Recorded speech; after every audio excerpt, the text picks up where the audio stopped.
चांद से कैसे वापस आएगा चंद्रयान-3? क्या इसरो ने बनाया है चंद्रयान-3 की वापसी का कोई प्लान, या फिर चंद्रयान-2 की तरह चांद के कक्षों में घूमता रहेगा चंद्रयान-3? आइए जानते हैं पूरा सच। तो दोस्तों 14 जुलाई 2023 शुक्रवार को दोपहर 2:35 पर श्रीहरिकोटा से लॉन्च हो गया था और 25 जुलाई 2023 को इसकी कक्षाओं को बढ़ाया गया और चंद्रयान-3 ने समय अनुसार चांद के सफ़र को पूरा भी कर लिया है। और 23 अगस्त को इसरो द्वारा लॉन्च किया गया चंद्रयान-3 ने चांद पर सॉफ्ट लैंडिंग कर ली है। और इसी बीच हम भी आशा कर रहे हैं कि क्या चंद्रयान-3 अपने सभी मिशंस कंप्लीट करके धरती पर वापस आएगा। अगर आएगा तो किस तरह चांद से पृथ्वी पर वापस आएगा।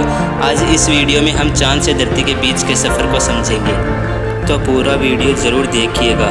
दोस्तों आपकी जानकारी के लिए आपको बता देते हैं कि चंद्रयान-3 इसरो का एक ऐसा स्पेस मिशन है जिसकी नींव साल 2014 में ही रख दी गई। दरअसल पूरा करने के बाद चांद पर जाने का सपना देखा, जिसके बाद भारत ने लगातार 5 सालों तक मेहनत करने के बाद 22 जुलाई 2019 को श्रीहरिकोटा से GSLV मार्क 3 यानी कि बाहुबली रॉकेट द्वारा लॉन्च किया गया था। लेकिन जो बदकिस्मती से अपने आखिरी पड़ाव पर जाकर फेल हो गया और भारतीय लोग बहुत ही निराश हो गए। तभी इसरो ने ठान लिया कि हम चांद पर जीत हासिल करके रहेंगे।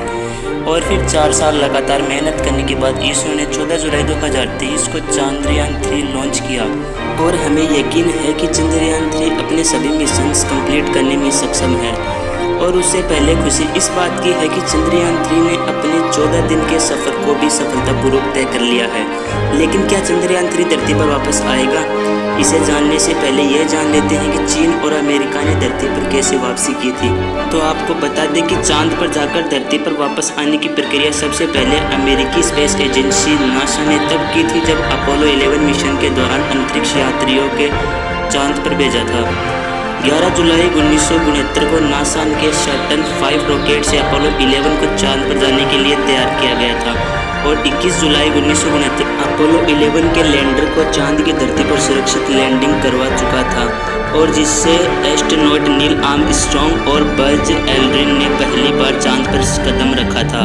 और इसी के साथ अमेरिका चांद पर इंसानों को भेजने वाला पहला देश बन गया था। इस मिशन को पूरी दुनिया देखना चाहती थी और अमेरिका ने इसे लाइव स्ट्रीम करके पूरी दुनिया को खूबसूरत पल दिखाया था। और ये दोनों ही एस्ट्रोनॉट चांद की सतह पर 21 घंटे और 26 मिनट तक रहे थे, जबकि इनके साथ गए तीसरे एस्ट्रोनॉट माइकल कॉलिंस चांद की कक्षाओं में भ्रमण कर रहे थे। कमांड मॉड्यूल कोलंबिया में बैठकर इनका इंतजार कर रहे थे। दोस्तों यहाँ ये अंतरिक्ष यात्री चांद की सतह पर तो उतर गए थे, लेकिन इस मिशन का सबसे मुश्किल पड़ाव था चांद से धरती पर वापस आना। तो फिर ये दोनों एस्ट्रोनॉट अपने लैंडर मॉड्यूल ईगल पर बैठ गए और बाद में इन्होंने चांद से ऊपर उठने की प्रक्रिया की शुरुआत की और इन्होंने बताई गई टेक्निक के अनुसार चांद की कक्षाओं को छोड़कर धरती की ओर बढ़ने लगे।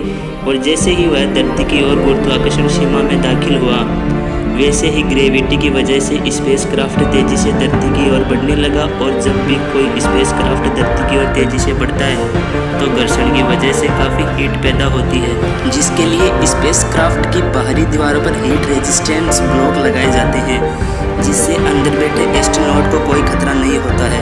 और फिर जब कमांड मॉड्यूल एक निश्चित ऊंचाई पर आ गया तब उस पर लगे पैराशूट को खोल दिए गए, जिससे उसकी गति धीमी हो गई और फिर उसने पैसिफिक ओशियन यानी कि प्रशांत महासागर में लैंडिंग की। और फिर अमेरिकी स्पेस एजेंसी और इस प्रकार अपोलो 11 मिशन के कमांड मॉड्यूल ने चांद से धरती तक का सफ़र तय किया और यह सफलता 24 जुलाई 1969 के दिन प्राप्त की थी।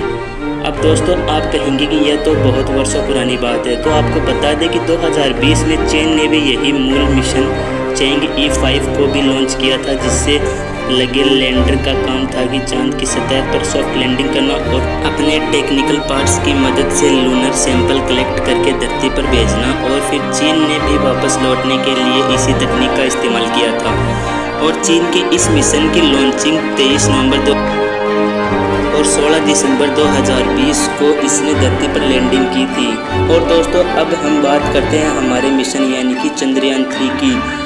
23 अगस्त 2023 को शाम 6 बजे चांद की सतह पर सॉफ्ट लैंडिंग कर ली है जिसके बाद लैंडर रोवर से अलग हो गया। और जानकारी के लिए बता दें कि यह मिशन 14 दिन तक ही काम करेगा और फिर लैंडर और रोवर वही अपने आप डीएक्टिवेट हो जाएंगे। जी हाँ, चंद्रयान 3 को चांद से धरती पर वापस लाने के लिए नहीं बनाया गया है। यह धरती के वातावरण में एंट्री कर सके ऐसा कोई कमांड मॉड्यूल शामिल नहीं किया गया है, क्योंकि इसरो का मुख्य लक्ष्य चांद पर सॉफ्ट लैंडिंग करवाना है और वहां से डेटा कलेक्शन का है, सैंपल कलेक्शन का नहीं। यानी चंद्रयान 3 की धरती पर वापसी नहीं होगी। अगर भविष्य में इसरो चंद्रयान 4 को मिशन के दौरान अपने स्पेसक्राफ्ट को सैंपल कलेक्टिंग के लिए भेजता है तो वह भी अमेरिका और चीन की तरह टेक्निक अपनाएगा। यहाँ आपको बता दें कि अंतरिक्ष से धरती पर आने का एक और तरीका है जिसमें स्पेस का आकार एरोप्लेन की तरह होता है, जो एरोप्लेन की तरह धरती पर लैंडिंग करता है, जिसकी गति कम करने के लिए उसके पीछे पैराशूट लगाए जाते हैं। ऐसी टेक्निक नासा एजेंसी के पास मौजूद है, जो अब तक इसे 39 बार अंतरिक्ष में भेज चुकी है। तो दोस्तों, आपको वीडियो में बताई गई इन्फॉर्मेशन अच्छी लगी और ऐसी कुछ खास जानकारी और जानना चाहते हैं तो वीडियो को लाइक करें और